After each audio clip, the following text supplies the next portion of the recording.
અરે ગોપાલ, ઓલા ભાઈ નો માલ રેડી થઈ ગયો? હા શેઠ, ઈ તો થઈ ગયું બધું. શેઠ, કામની જરૂર છે, કામે રાખશો? હા, રાખશું ને. ક્યાં કામ કરતા પેલા? પેલા એમ તો દુકાનમાં જ કરતો. કાંઈ વાંધો નહીં, થઈ જાય. એ ગોપાલ, આ ભાઈ એવા જ જરાક એમ જોઈ લેજે, તું કામમાં હાલે એમ છે કે નહીં? હા હું એને સમજાઈ દે, તમે જાઓ તમે. ટાઈલમાં તમે જાઓ બરાબર. ઈ જોવાન તું છે એમ ને? હા એ કામ શીખવું જ છે. હા.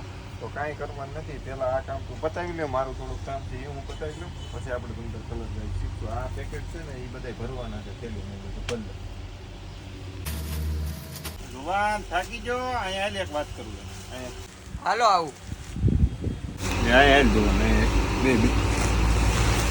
તને એમ કહેતો હતો કે કામમાં આમ કઈ તકલીફ જેવું પડશે નહીં, કારણ કે મુજાતો નહીં હો. હા, તને એક ખાનગી વાત કરું.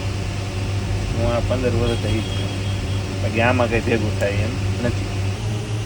શેઠ છે ને, અને શેઠના ગલામાં પૈસા પડ્યા છે, એટલે કાંઈ વધારે નહીં, પણ આપણે 500 નોટ પડી ને અટકાવવાનું છે, એમ કંઈ ખબર નહીં પડે. ઉતારજો ભાઈ. હા તો વાંધો નહીં, તમે આ બાજુ.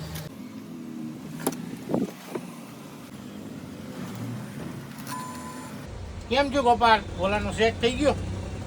હા, એ તો સેટ છે. એ તમને એમાં કંઈ કેવું પણ એમ નથી, બધી રીતે સેટ છે ને. હવે તમે છે ને ખાલી એકવાર એના ખિસ્સા ચેક કરી લો એટલે તમને